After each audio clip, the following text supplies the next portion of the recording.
அஸ்ஸலாம் அலைக்கும் வரஹ்மத்துல்லாஹி பரக்காத்துஹு. இன்றைக்கி வீடியோவில் பார்த்திங்கன்னா, இந்த 2 மனிதர்களை தவிர நம்ம மற்ற மனிதர்கள் மீது எந்த காரணத்தை கொண்டும் பொறாமைப்படக்கூடாது என்று அல்லாஹ்வோட தூதர் நபிகள் நாயகம் ஸல்லல்லாஹு அலைஹி வஸல்லம் நமக்கு அறிவித்து கொடுத்துருக்காங்க. அது என்ன 2 விஷயங்கிறது இன்ஷா அல்லாஹ் இந்த வீடியோவில் நம்ம தெரிஞ்சுக்கலாம். ஒரு முறை அல்லாஹ்வோட தூதர் நபிகள் நாயகம் ஸல்லல்லாஹு அலைஹி வஸல்லம் அவர்கள் சஹாபாக்களுடன் அமர்ந்திருக்கும் போது நிறைய நன்மையான விஷயங்களை பற்றி தான் எப்பயுமே பேசுவாங்க. தீமையான விஷயங்களை பற்றியோ தீமைகளை பற்றியோ வழி தவிர அந்த மாதிரி விஷயங்களை ஒருபோதும் பேச மாட்டாங்க.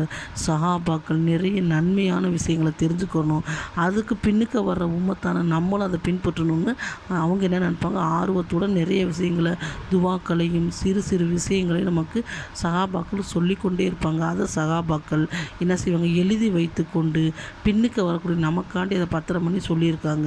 அப்படி சொன்ன ஒரு விஷயத்தை தான் இன்றைக்கி நம்ம பார்க்க போகிறோம். நபிகள் நாயகம் ஸல்லல்லாஹு அலைஹி வஸல்லம் சொன்னாங்க, இந்த 2 மனிதர்களை தவிர நீங்கள் யார் மீதும் பொறாமைப்பட்டு விடாதீர்கள். ஏன்னு கேட்டால், எப்படி நம்ம நிறைய நன்மைகளை சம்பாரித்து வச்சுருக்கோம், ஒரு மனிதன் மீது நம்ம தேவையில்லாமல் பொறாமைப்பட்டோன்னா நன்மை இந்த பொறாமை மூலம் அறிந்து விடும். அதுக்கு ஒரு உதாரணத்தை சொன்னாங்க. இப்போ எப்படி விறகை நெருப்பு, அது இப்போ நம்ம அடுப்பு எரியதுக்கு விறகை வைப்போம், அந்த நெருப்பு என்ன செய்யும், அந்த விறகை கரித்து விடும். அதே மாதிரி நம்ம செய்கிற நன்மையான காரியங்கள் பொறாமைப்படுவதனால் அழிந்து விடும் என்று அல்லாஹ்வோட தூதர் சொன்னாங்க.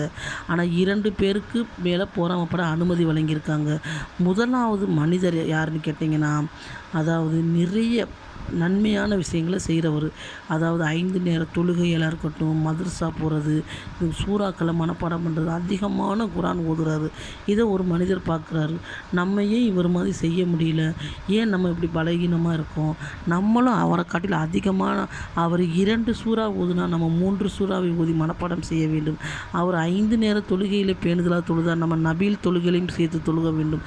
அவர் அதிகமாக திக்ர் செஞ்சால் நம்ம அதை காட்டில் அதிகமான திக்ர்களை செய்யணும். அதே மாதிரி நிறைய நன்மையான விஷயங்களை தஹஜ்ஜுத் தொழுகிறாரு, லுகா தொழுகிறாரு, இப்படி நிறைய விஷயம் நம்ம அதை காட்டில் அதிகமாக நன்மைகளை சம்பாதிக்கணும்னு சொல்லி ஒரு மனிதன் பொறாமைப்படுறாரு. இதுக்கு இஸ்லாத்தில் அனுமதி உண்டு என்று அல்லாஹ்வோட தூதர் சொன்னாங்க. 2வது விஷயம் பார்த்திங்கன்னா, ஒரு மனிதனுக்கு அல்லாஹ் சுப்ஹானஹு வ தஆலா வசதி வாய்ப்பை கொடுத்துருக்கான்.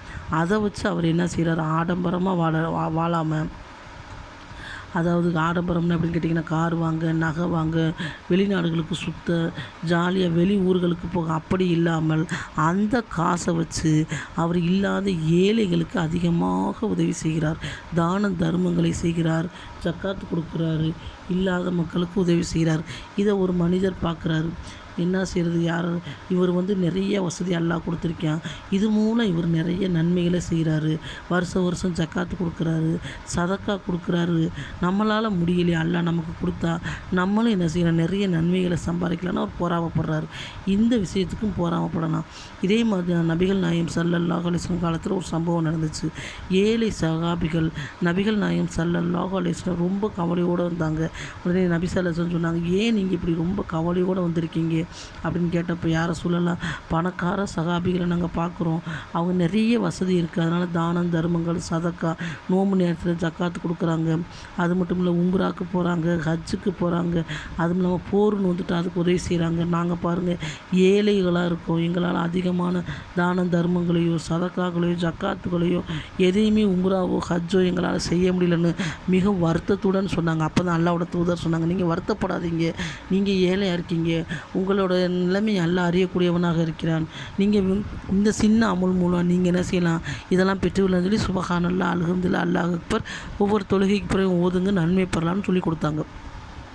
அப்படி தான் சகாபாக்கள் என்ன செஞ்சாங்க, நன்மையை சம்பாதிக்கக்கூடியவங்களாக இருந்தாங்க. நம்ம என்ன செய்யக்கூடாது, ஒரு மனிதனை பார்க்குறோம், பாரு நம்ம வருஷமெல்லாம் கஷ்டப்பட்டுக்கிட்டே இருக்கோம், இவர் நம்மளோடதே இருந்தார், இவருக்கு தொழில் நல்லா அமைஞ்சிருச்சு, இவர் கார் வாங்குறாரு, வீடு வாங்குறாரு, வசதியான வாழ்க்கை வாழ்கிறாரு, அது மட்டும் இல்லை ஹஜ்ஜுக்கு போகிறாரு, உம்ராவுக்கு போகிறாரு, நினைத்த இடத்துக்கு போகிறாரு, பிள்ளைங்க பொண்டாட்டிகள்லாம் நல்லா சந்தோஷமாக இருக்குன்னு ஆண்களும், அதே மாதிரி பெண்கள் பாரு நிறைய நகை வாங்குறா, நிறைய சேலை வாங்குறா, நிறைய வசதியான இடத்துங்களுக்கெல்லாம் போகிறான்னு பொறாமப்படுறது. இந்த மாதிரி நம்ம பொறாமப்பட்டோம்னா நம்ம சேர்த்து வைக்கிற சின்ன சின்ன அமல்கள் நம்ம அமல்னு சொல்லி நினச்சி செய்கிறோம்.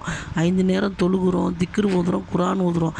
அதில் என்னென்ன குறைகள் இருக்குது, என்னென்ன தப்புகள் இருக்குதுன்னு அல்லாஹ் ஒருவனே அறியக்கூடிய நேரத்தில் நம்ம செஞ்ச சின்ன அமல்களும் போராமப்படுறதுனால போயிடுமா.